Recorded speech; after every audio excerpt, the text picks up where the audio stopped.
Ayan, see, ganyan ang door. Ito frame. Ito yung ini-install sa sa building.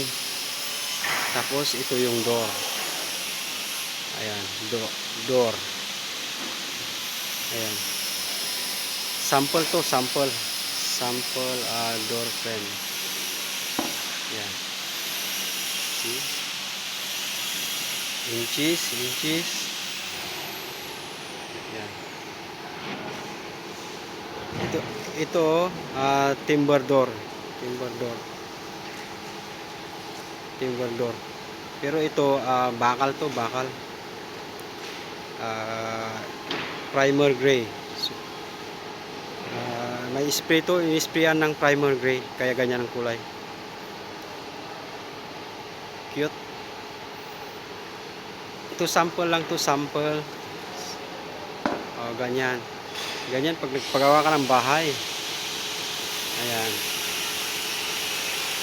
Pagka yung building site, ito muna ang unang i-install. Itong frame. Pag na-install na tong frame, ito naman door. Ayan.